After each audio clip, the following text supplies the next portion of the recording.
उन्हें अपने पिता के साथ विवाह करना पड़ा।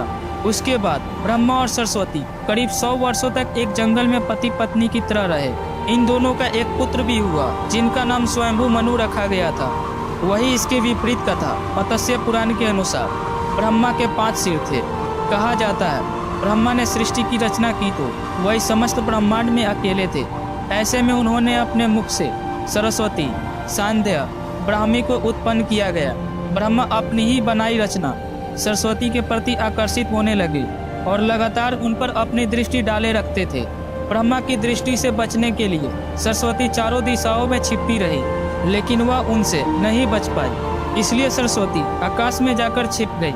लेकिन अपने 5वें सिर से ब्रह्मा ने उन्हें आकाश में भी खोज निकाला। उनसे सृष्टि की रचना में सहयोग करने का निवेदन किया। सरस्वती से विवाह करने के पश्चात सर्वप्रथम मनु का जन्म हुआ।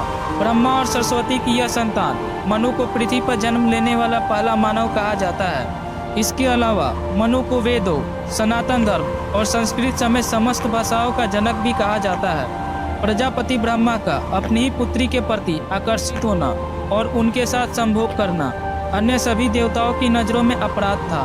सभी ने मिलकर पापों के सर्वनाश करने वाले शिव से आग्रह किया कि ब्रह्मा ने अपनी पुत्री के लिए यौन आकांक्षाएं रखी, जो कि एक बड़ा पाप है।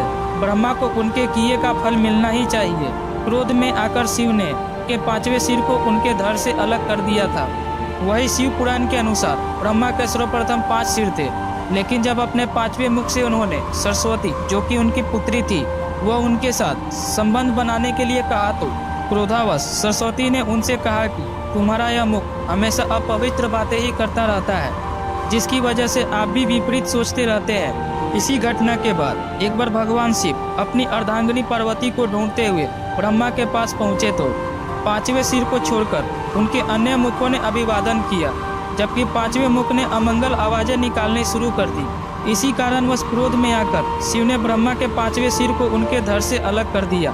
दोस्तों, अगर हमारे द्वारा दी गई जानकारी अच्छी लगी हो तो लाइक और शेयर जरूर कीजिएगा और कमेंट में जरूर बताइएगा कि यह वीडियो आपको कैसी लगी।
विवश होकर उन्हें अपने पिता के साथ विवाह करना पड़ा। उसके बाद ब्रह्मा और सरस्वती करीब 100 वर्षों तक एक जंगल में पति पत्नी की तरह रहे। इन दोनों का एक पुत्र भी हुआ जिनका नाम स्वयंभू मनु रखा गया था। वही इसके विपरीत कथा मत्स्य पुराण के अनुसार ब्रह्मा के 5 सिर थे। कहा जाता है ब्रह्मा ने सृष्टि की रचना की तो वही समस्त ब्रह्मांड में अकेले थे। ऐसे में उन्होंने अपने मुख से सरस्वती, सांध्य, ब्राह्मी को उत्पन्न किया गया। ब्रह्मा अपनी ही बनाई रचना सरस्वती के प्रति आकर्षित होने लगे और लगातार उन पर अपनी दृष्टि डाले रखते थे। ब्रह्मा की दृष्टि से बचने के लिए सरस्वती चारों दिशाओं में छिपती रही, लेकिन वह उनसे नहीं बच पाई। इसलिए सरस्वती आकाश में जाकर छिप गई। लेकिन अपने 5वें सिर से ब्रह्मा ने उन्हें आकाश में भी खोज निकाला। उनसे सृष्टि की रचना में सहयोग करने का निवेदन किया। सरस्वती से विवाह करने के पश्चात सर्वप्रथम मनु का जन्म हुआ। ब्रह्मा और सरस्वती की यह संतान मनु को पृथ्वी पर जन्म लेने वाला पहला मानव कहा जाता है। इसके अलावा मनु को वेदों, सनातन धर्म और संस्कृत समेत समस्त भाषाओं का जनक भी कहा जाता है। प्रजापति ब्रह्मा का अपनी ही पुत्री के प्रति आकर्षित होना और उनके साथ संभोग करना अन्य सभी देवताओं की नजरों में अपराध था। सभी ने मिलकर पापों के सर्वनाश करने वाले शिव से आग्रह किया कि ब्रह्मा ने अपनी पुत्री के लिए यौन आकांक्षाएं रखी, जो कि एक बड़ा पाप है। ब्रह्मा को उनके किए का फल मिलना ही चाहिए। क्रोध में आकर शिव ने के 5वें सिर को उनके धड़ से अलग कर दिया था।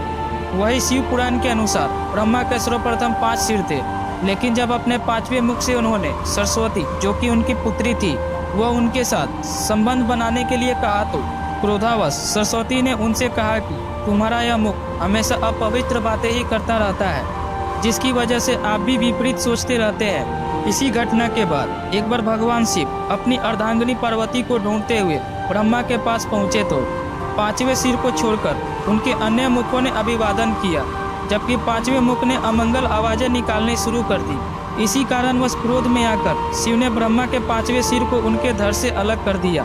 दोस्तों, अगर हमारे द्वारा दी गई जानकारी अच्छी लगी हो तो लाइक और शेयर जरूर कीजिएगा और कमेंट में जरूर बताइएगा कि यह वीडियो आपको कैसी लगी।